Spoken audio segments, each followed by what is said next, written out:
Lukas 9. Yesus mengutus ke-12 murid. Ayat yang pertama.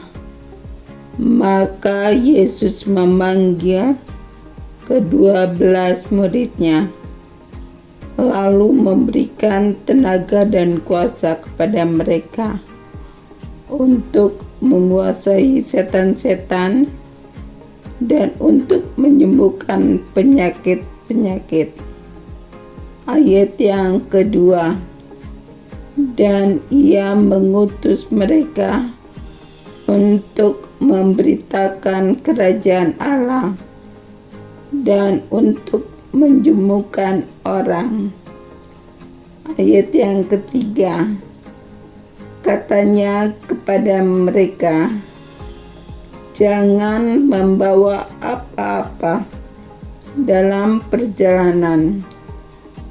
Jangan membawa tongkat atau bekal, roti atau uang, atau 2 helai baju. Ayat yang keempat. Dan apabila kamu sudah diterima dalam suatu rumah, tinggallah di situ sampai kamu berangkat dari situ. Ayat yang kelima.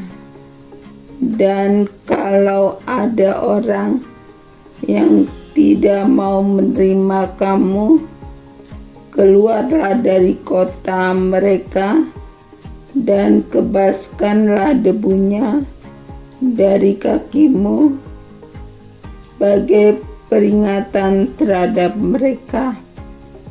Ayat yang keenam.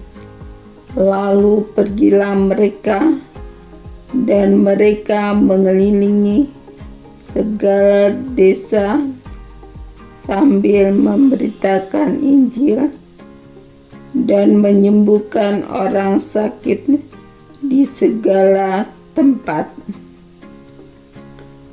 Herodes dan Yesus. Ayat yang ketujuh.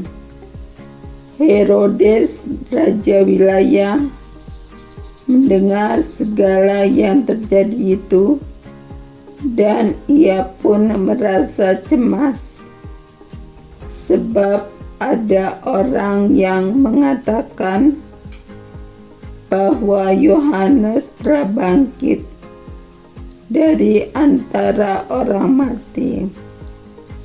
Ayat yang ke-8.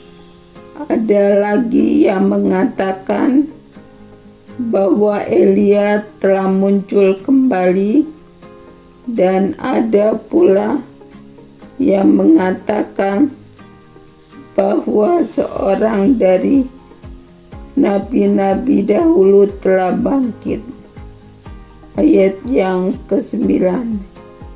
Tetapi Herodes berkata, Yohanes telah kupenggal kepalanya. Siapa gerangan dia ini yang kabarnya melakukan hal-hal demikian?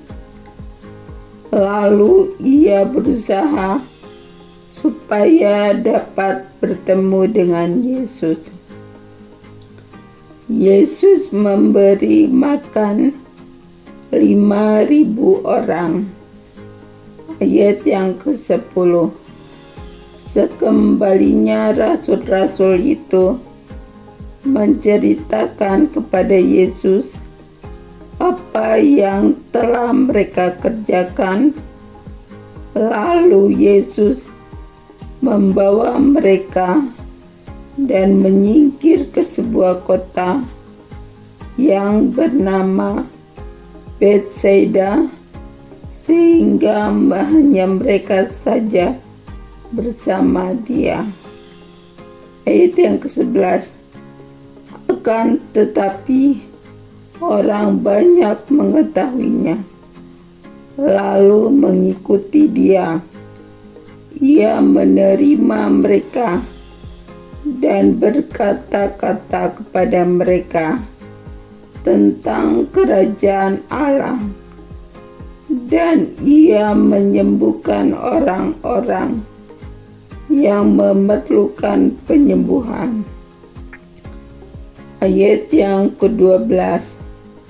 Pada waktu hari mulai malam, datanglah ke-12 muridnya kepadanya dan berkata, suruhlah orang banyak itu pergi, supaya mereka pergi ke desa-desa dan kampung-kampung sekitar ini untuk mencari tempat penginapan dan makanan, karena di sini kita berada di tempat yang sunyi. Ayat yang ke-13. Tetapi Ia berkata kepada mereka, kamu harus memberi mereka makan. Mereka menjawab, yang ada pada kami tidak lebih daripada 5 roti dan 2 ikan, kecuali kalau kami pergi membeli makanan untuk semua orang banyak ini. Ayat yang ke-14. Sebab di situ ada kira-kira 5.000 orang laki-laki. Lalu Ia berkata kepada murid-muridnya, suruhlah mereka duduk berkelompok-kelompok, kira-kira 50 orang sekelompok. Ayat yang ke-15. Murid-muridnya melakukannya dan menyuruh semua orang banyak itu duduk. Ayat yang ke-16. Dan setelah Ia mengambil 5 roti dan 2 ikan itu, Ia menengadah ke langit, mengucap berkat, lalu memecahkan roti itu dan memberikannya kepada murid-muridnya supaya dibagi-bagikannya kepada orang banyak. Ayat yang ke-17. Dan mereka semuanya makan sampai kenyang. Kemudian dikumpulkan potongan-potongan roti yang sisa sebanyak 12 bakul. Pengakuan Petrus. Ayat yang ke-18. Pada suatu kali ketika Yesus berdoa seorang diri, datanglah murid-muridnya kepadanya. Lalu Ia bertanya kepada mereka, kata orang banyak, siapakah aku ini? Ayat yang ke-19. Jawab mereka, Yohanes Pembaptis. Ada juga yang mengatakan Elia. Ada pula yang mengatakan bahwa seorang dari nabi-nabi dahulu telah bangkit. Ayat yang ke-20. Yesus bertanya kepada mereka, menurut kamu, siapakah aku ini? Jawab Petrus, Mesias dari Allah. Ayat yang ke-21. Lalu Yesus melarang mereka dengan keras supaya mereka jangan memberitahukan hal itu kepada siapapun. pemberitahuan pertama tentang penderitaan Yesus dan syarat-syarat mengikut Dia. Ayat yang ke-22. Dan Yesus berkata, Anak manusia harus menanggung banyak penderitaan dan ditolak oleh tua-tua, imam-imam kepala, dan ahli-ahli Taurat, lalu dibunuh dan dibangkitkan pada hari ketiga. Ayat yang ke-23, katanya kepada mereka semua, setiap orang yang mau mengikut aku, ia harus menyangkal dirinya, memikul salibnya setiap hari, dan mengikut aku. Ayat yang ke-24, karena barang siapa mau menyelamatkan nyawanya, ia akan kehilangan nyawanya. Tetapi barang siapa kehilangan nyawanya karena aku, ia akan menyelamatkannya. Ayat yang ke-25, apa gunanya seorang memperoleh seluruh dunia, tetapi ia membinasakan atau merugikan dirinya sendiri? Ayat yang ke-26, sebab barang siapa malu karena aku dan karena perkataanku, Anak manusia juga akan malu karena orang itu, apabila ia datang kelak dalam kemuliaannya dan dalam kemuliaan Bapa dan malaikat-malaikat kudus. Ayat yang ke-27, aku berkata kepadamu, sesungguhnya di antara orang yang hadir di sini ada yang tidak akan mati sebelum mereka melihat kerajaan Allah. Yesus dimuliakan di atas gunung. Ayat yang ke-28, kira-kira 8 hari sesudah segala pengajaran itu, Yesus membawa Petrus, Yohanes, dan Yakobus lalu naik ke atas gunung untuk berdoa. Ayat yang ke-29, ketika ia sedang berdoa, rupa wajahnya berubah dan pakaiannya menjadi putih berkilau-kilauan.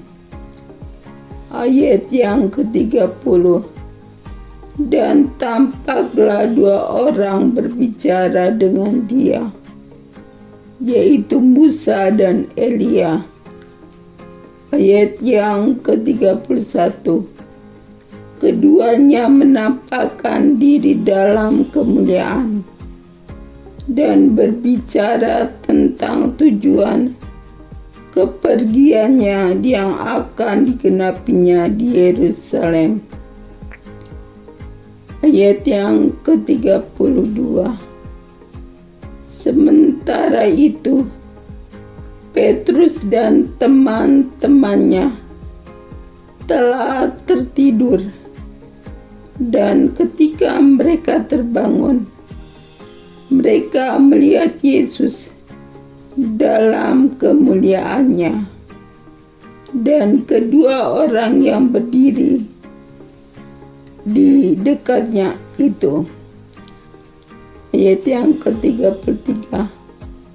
Dan ketika kedua orang itu hendak meninggalkan Yesus, Petrus berkata kepadanya, "Guru, betapa bahagianya kami berada di tempat ini. Baiklah, kami dirikan sekarang 3 kemah, 1 untuk engkau, 1 untuk Musa, dan 1 untuk Elia."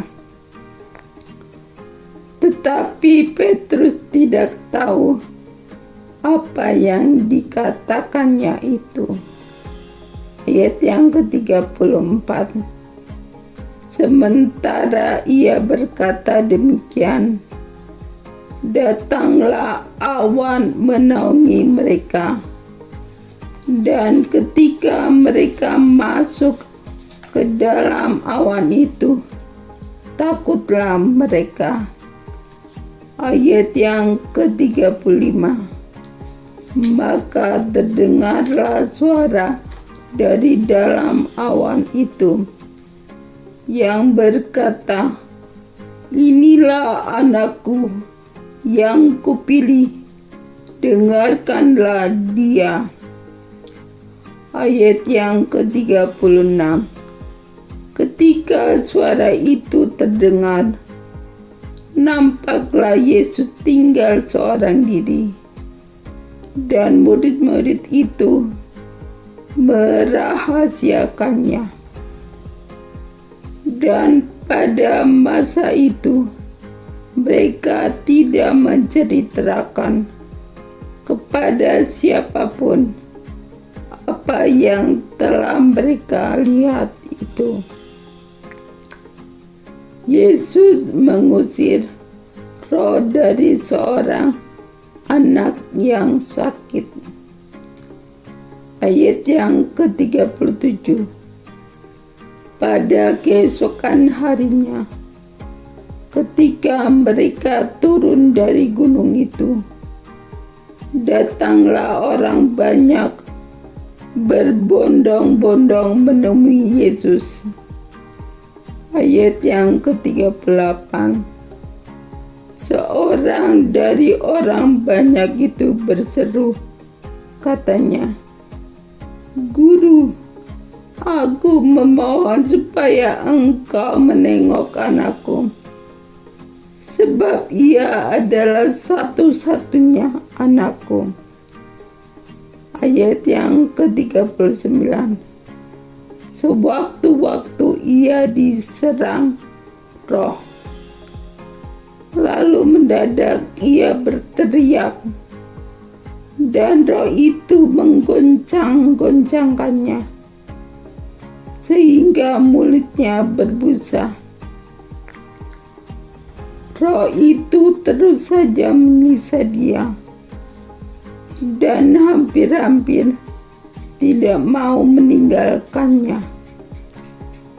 Ayat yang ke-40. Dan aku telah meminta kepada murid-muridmu supaya mereka mengusir roh itu, tetapi mereka tidak dapat.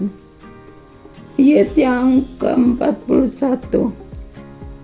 Maka kata Yesus, "Hai kamu angkatan yang tidak percaya dan yang sesat, berapa lama lagi aku harus tinggal di antara kamu dan sabar terhadap kamu? Bawa anakmu itu kemari." Ayat yang ke-42. Dan ketika anak itu mendekati Yesus, setan itu membantingkannya ke tanah dan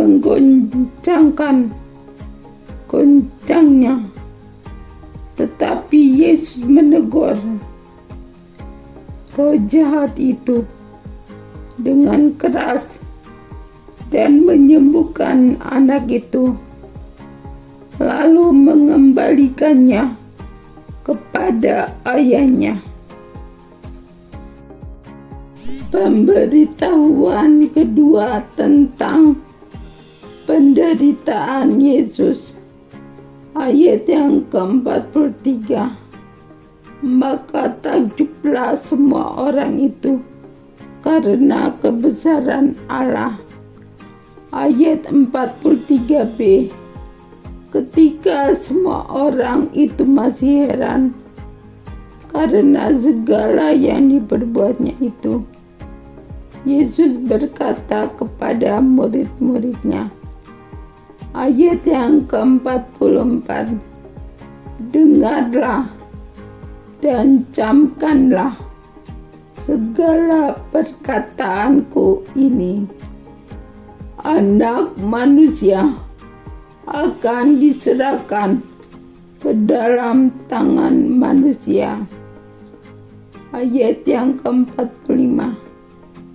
Mereka tidak mengerti perkataan itu, sebab artinya tersembunyi bagi mereka, sehingga mereka tidak dapat memahaminya, dan mereka tidak berani menanyakan arti perkataan itu kepadanya. Siapa yang terbesar di antara para murid? Ayat yang ke-46. Maka timbullah pertengkaran di antara murid-murid Yesus tentang siapakah yang terbesar di antara mereka. Ayat yang ke-47. Tetapi Yesus mengetahui pikiran mereka.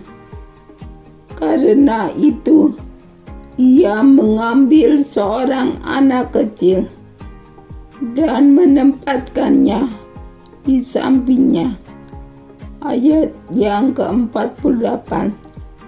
Dan berkata kepada mereka, barang siapa menyambut anak ini dalam namaku, ia menyambut aku, dan barang siapa menyambut aku, ia menyambut dia yang mengutus aku. Karena yang terkecil di antara kamu sekalian, dialah yang terbesar. Seorang yang bukan murid Yesus mengusir setan. Ayat yang ke-49. Yohanes berkata, Guru, kami lihat seorang mengusir setan demi namamu. Lalu kami cegah orang itu karena ia bukan pengikut kita. Ayat yang ke-50. Yesus berkata kepadanya, jangan kamu cegah, sebab barang siapa tidak melawan kamu, ia ada di pihak kamu. Yesus dan orang Samaria. Ayat yang ke-51. Ketika hampir genap waktunya, Yesus diangkat ke surga. Ia mengarahkan pandangannya untuk pergi ke Yerusalem. Ayat yang ke-52. Dan ia mengirim beberapa utusan mendahului dia. Mereka itu pergi, lalu masuk ke suatu desa orang Samaria untuk mempersiapkan segala sesuatu baginya. Ayat yang ke-53. Tetapi orang-orang Samaria itu tidak mau menerima dia karena perjalanannya menuju Yerusalem. Ayat yang ke-54. Ketika dua muridnya, yaitu Yakobus dan Yohanes, melihat hal itu, mereka berkata, "Tuhan, apakah Engkau mau supaya kami menyuruh api turun dari langit untuk membinasakan mereka?" Ayat yang ke-55. Akan tetapi ia berpaling dan menegur mereka. Ayat yang ke-56. Lalu mereka pergi ke desa yang lain. Hal mengikut Yesus. Ayat yang ke-57.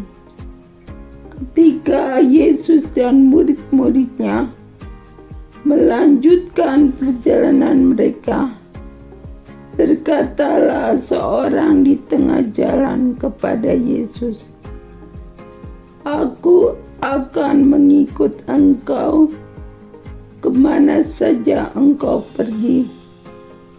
Ayat yang ke-58.